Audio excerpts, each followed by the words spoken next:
skeleton. So we talked about the skeletal system, we're gonna move on to the respiratory system. What do you guys think the respiratory system is?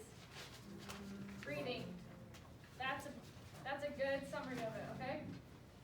So to start off, I'll skip through these first few slides, but we're going to talk about how many of you guys have heard of Secretariat before? Or have you seen the movie? I've never actually seen the movie before, but yeah. So Secretariat, he was a racehorse, and why do so many people know about Secretariat and what he did? He won the Preakness by like 31 points.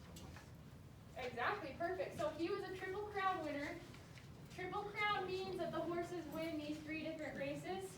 And on his last one, like McKenna just says, the Preakness race, he won by a landslide, a ton. He won by 31 horse lengths, which is a lot. 8 feet. Yeah, 8 feet. So he's very impressive. And he was the winner in, 1973? Yeah.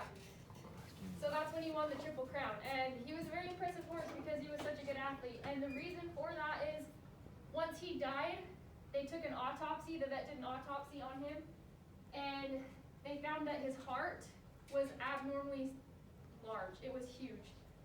So the average horse heart size is 8 to 10 pounds. McKenna, do you remember how much Secretariat's weighed? His was 21 to 22 pounds. It was huge, massive.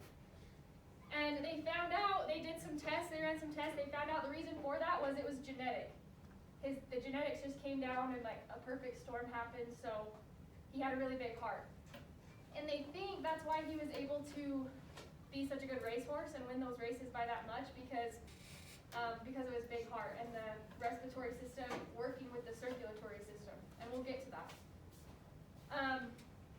But the respiratory system, that's our main function. That's its purpose, is we use it to obtain oxygen and then we get rid of the carbon dioxide. Connor, I gotta make sure I put you in this here.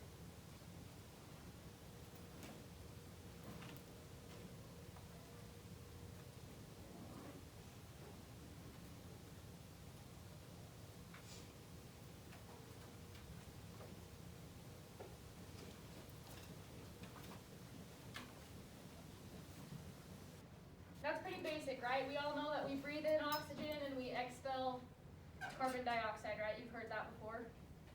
That's what the main purpose of this system is. And it's made up of those 4 themes, which is already on your notes for you, right? We'll start talking about those.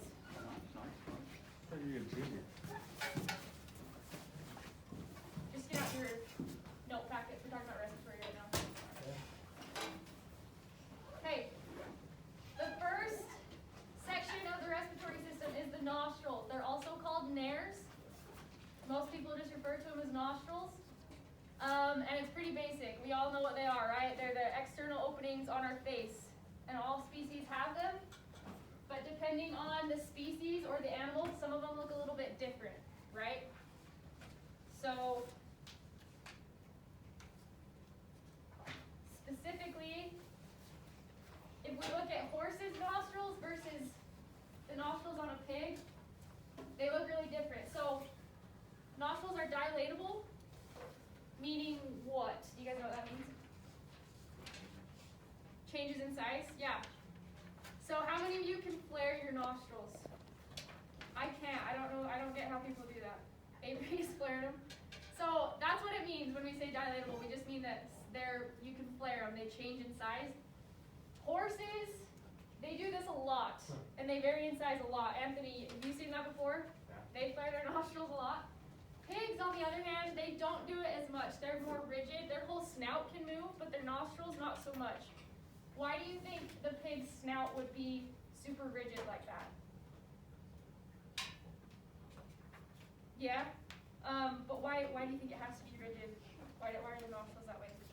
Looking at that picture up there, what do you guys think? So they root around the mud, yeah? Aspen, is that what you're going to say? Yeah. It's their way to dig around and root around. Perfect. So that's just why. Moving on, we'll talk about the nasal cavities. The nasal cavities are what's directly inside from the nostrils, okay? They're also paired. They're separated by the nasal septum, which is that portion right in between your nostrils.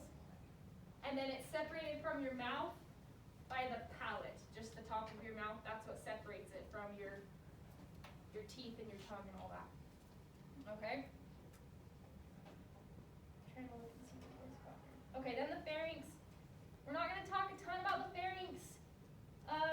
It's a passageway for air to get to the lungs, but it's not the primary passageway. We'll talk about that here next. Okay? So the larynx is the voice box. So what happens in the larynx is when we make sound, that sound is vibration, and that vibration moves in the larynx, and then the sound